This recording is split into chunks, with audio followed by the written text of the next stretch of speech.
5 কোটি টাকা যদি মসজিদের ফান্ডে থাকে, সভাপতি সেক্রেটারি আর কেশিয়ার অনেলে মারামারি লেগে যায়, যারা নিয়ে এতিমখানা খুলে বসে হেরা গাড়ি লয়ে ঘুরে। কিরে, এতিমখানা খুলছেন আপনি, আপনি থাকবেন সবচেয়ে বড় কাঙ্গালি। আপনার ভাই বিল্ডিং উঠে কেমনি? কারণ আপনি তো এগো আনছেন, এগো খাওয়াইবেন, খাওয়াইতে হয়তো শেষ হয়ে যাবেন না, আপনি দি মোটাটা যাওয়েন। কি গো,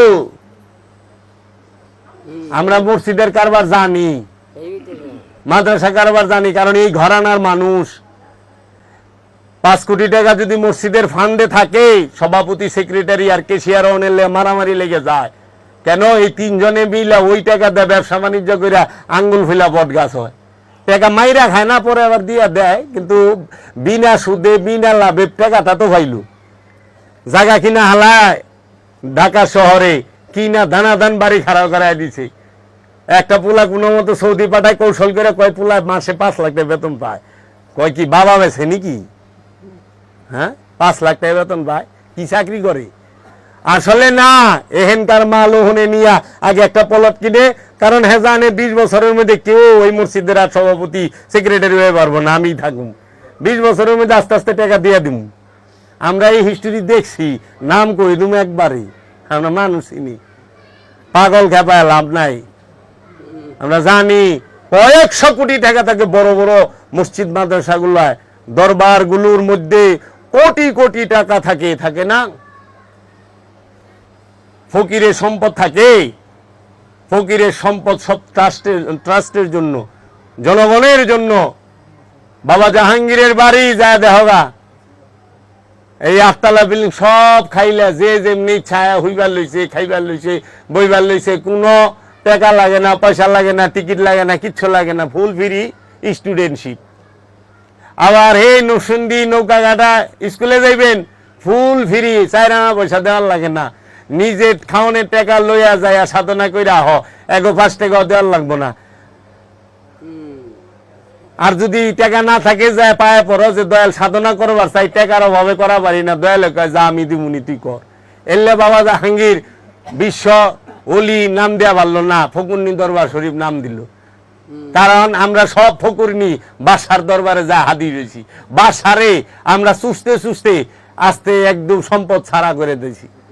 মহানবীরে পাইছিল আরবের মরুভূমির এরা, টাঙ্গালেরা, মহানবীর স্ত্রী জাজিরাতুল আরবের সেরাদনী মা খাদিজা, তার সম্পদে বেইসা উটের জুল আর রুটি খাইতে খাইতে রসুলের কন্যা মা ফাতেমা স্বামী মাওলা আলী ইহুদির বাগানে পানি টানছে খেজুরের বিনিময়, কর্ম করে খাইছে। রসুলের কন্যা 1 শতক জায়গা পায় নাই। রসুলের কন্যাকে একটি বাঙাল লেখা দিয়ে গেছিল তার মা, মা খাদিজা এবং রসুল দুইজনেই। মা খাদিজা মহানবীর দিছে, মহানবী মা ফাতেমাকে দিছে, যে এইটা তোমার মায়ের হক, মায়ের থেকে পাইছে। সেই পদকটাকেও আবু বকর সিদ্দিক বাজেয়াপ্ত করে লয়ে গেছে। তো রসুলের কন্যার সম্পত্তি বাজেয়াপ্ত করে লয়ে যান আপনারা, একটা কন্যা। আবার আপনারাই সূরা নেসার মধ্যে সম্পদ বন্টনের হিস্সা রাখছেন, আবার হাদিস লাগাই দিছেন রসুলের সম্পদ জনগণের জন্য। হ্যাঁ, উনার মেয়ে কোনো সম্পদ পাবে না, উনার সন্তান নাই, উনার মেয়েরা সম্পদ পায় না, তাহলে কোন সূরা নেসার মধ্যে মেয়েদের সম্পদ বন্টনের এই ভাগের হিসাব রাখছেন কেন? সাংঘর্ষিক হয়ে গেল না? রসুলের কন্যা যদি সম্পদ না পায়, বাজেয়াপ্ত করে নেন, কোরআনের আয়াত দেখান, তে সূরা নেসায় মেয়েরা যে বাপের মায়ের থেকে সম্পদ পাইব, এই অংশ রাখছেন কেন? অনেক কথা আছে যেগুলা সত্যেরও সত্য গোপন করে রাখছে এই হতভাগা মুসলমান জাতি। এরা বুঝতে পারে না এই উমাইয়া আব্বাসিয়া রাজবংশের চক্রান্তে আল্লাহর রসুলের পরিবারকে এত নির্যাতন করছে যেইটা ধারণার বাইরে। আল্লাহর রসুলের পরিবারের একটা ব্যক্তিকে তাহারা এই ন্যাচারাল পরিবেশে ইন্তেকাল করতে দেয় নাই, সবাইকে খুন করছে, সবাইকে খুন করছে। এবং পৃথিবীতে প্রতিটা বড় বড় ওলি আল্লাহরে সব সময় কষ্ট দিছে এই জালেমের দলেরা। কারণ তারা জানে আলে রসুল যদি সমাজে থাকে তাগো রাজত্ব করা চলবো না, আলে রসুল যদি থাকে রাজত্ব চলবো না। এই জন্য দেখবেন সমাজের মধ্যে অলিগো বিরোধিতা করে সবচেয়ে বেশি 2টা শ্রেণী, একটা হলো ধনী শ্রেণী আর একটা হলো মোল্লা শ্রেণী। এই 2টা শ্রেণী কেন? ধনীরা, কারণ অলি সত্য কথা কয়, অলির কথা অনুযায়ী ধনী তার ধনী থাকা পারে না। আর অলি যদি স্বীকার করে তাহলে মোল্লাগিরি চলে না, কেউ মোল্লার কাছে যাইব না, অলির কাছে যাইব, এর লেগে অলিরে বন্ধ বানান লাগবো, যায় না বন্ধ। কিন্তু অলির কর্ম যায় দেখেন সব মানব সেবা, সে নিজে আঘাত খায়, কাউরে আঘাত করে না, সে কারো মাহফিল যায় বন্ধ করে না, সে কারো বাড়িতে যে আগুন লাগায় না। একটা অলি জগতে দেখাইতে পারবেন যে কেউ বাজ্যে আগুন লাগাইছে? আর আমি হাজার হাজার মৌলবি দেয় পারুম যে কেউ মানুষের বাজ্যে আগুন লাগাইছে, অলির বাজ্যে আগুন লাগাইছে, মাজার ভাঙছে, দেয় পারুম। এটা হলো হিন্দার সুন্নত, মাজার ভাঙ্গা। মাজার ভাঙ্গে কে? হিন্দায়। মা আমেনার মাজার ভাঙছে হিন্দায়, মাজার খুঁজছে হিন্দায়, মবিয়ার মায়। কাবা ঘরে গিলাপে আগুন দেওয়া কার সুন্নত? এজিদের। কাবা ঘরে গিলাপে আগুন দেওয়া কার সুন্নত? এজিদের।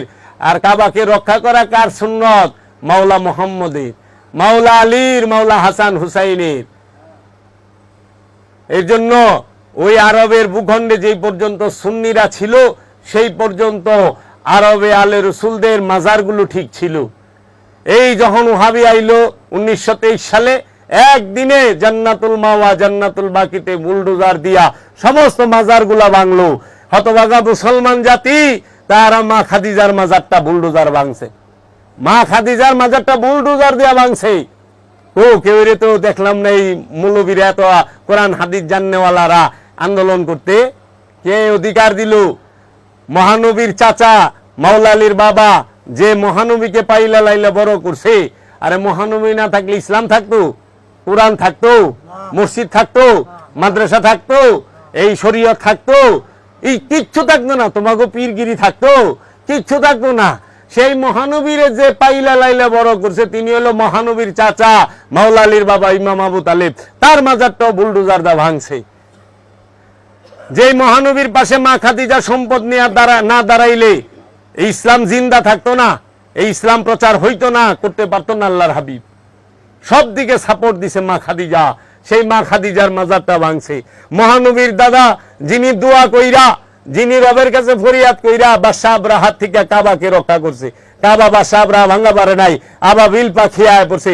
মহানবীর আবির্ভাবের 50 দিন আগে এই ঘটনা। মহানবীর আবির্ভাবের 50 দিন আগে মহানবীর দাদা বলছে, হে রব্বে কাবা, এই হস্তি বাহিনী যে নিয়ে আইছে বাদশাহ আবরাহা, এর ঠেকানের মতো শক্তি আমার নাই, তোমার কাবা তুমি রক্ষা করো, তোমার কাছে ফরিয়াদ। আল্লাহ রাব্বুল আলামিন আবাবিল পাখি পাঠাইলো। তাহলে এজিদ যখন কাবা ভাঙলো, কাবা ঘরের গিলাপ আগুন দিল, আল্লাহর আবাবিল পাখি কই আছিল? হাজ্জাজ বিন ইউসুফ যখন কাবা ভাঙ্গা মাটির সাথে মিলাই দিল মক্কা আক্রমণ কইরা, তখন এই আল্লাহর আবাবিল পাখি কই আছিল? আমার জানার বিষয়, আমার প্রশ্ন, এদের কাছে একটু উত্তর দিবেন। বাদশাহ আবরাহার বেলা আবাবিল আইলো, আর হাজ্জাজ বিন ইউসুফ আর এজিদের বেলা আবাবিল আইলো না কেন? এলে কাবা ঘরের গিলাপে আগুন দেওয়া এজিদের সুন্নত, কাবা ঘর ভাঙ্গা এজিদের সুন্নত। আর আওলাদের রসুলকে হত্যা করা এটা মবিয়ার সুন্নত। মবিয়া মাওলা আলীর হত্যাকারী, মবিয়া মাওলা হাসানের হত্যাকারী, এই মবিয়াই মা আয়েশার হত্যাকারী। এই মবিয়া মা আয়েশাকে হত্যা করেছে এই মবিয়ার মারওয়ান মিলা। গোপন করে রাখেন কে? জান্নাতুল বাকিতে যে মৌলবীরা এত মা আয়েশা করে, মা আয়েশার লেগে জীবনটা দিয়ে দিবার চাই উম্মুল মুমিনিন, ঠিকই তো জীবন দিব, কিন্তু মা আয়েশার মাজারটা যে ভাঙলো, এই ওহাবিরা এর বিরুদ্ধে দিয়ে একটা কথা বললো না। জান্নাতুল বাকিতে মা আয়েশার মাজার ভাঙছে, মা হাফসার মাজার ভাঙছে, মা উম্মে হাবিবার মাজার ভাঙছে। এদের মাজার একসাথে ছিল। মাওলা হাসানের মাজার ভাঙছে, হযরত উসমানের মাজার ভাঙছে, এরকম 60,000 সাহাবার মাজার ভাঙছে এই ওহাবিরা। এই রুমাল মুরাদা, টুপি মুরাদা বইরেছে। আরে এই যে বেজাইলা শায়েক গিনা আইছে, একে বাংলাদেশে খালি বেদাত চোখে পড়ে। এখন তো ইমন গজব হইছে, এই দিন হুনি ঈদের দিন কোলাকুলি করা এটা বলে বেদাত, বিনাশ করছে। মুনাজাত করা ঈদের মধ্যে হেডে বলে বেদাত। অনেক তো দিয়ে আমি ওরা নিজের সালাফি নিজেই তো বেদাত, কারণ সালাফি রসুলের জমানায় ছিল না, আহলে হাদিস রসুলের জমানায় ছিল না, সাহাবীর জমানায় ছিল না। নে নাসিরউদ্দিন আলবানী হলো জন্মদাতা, ওরা নিজেরাই তো বেদাত, বেদাতে খালি বেদাত।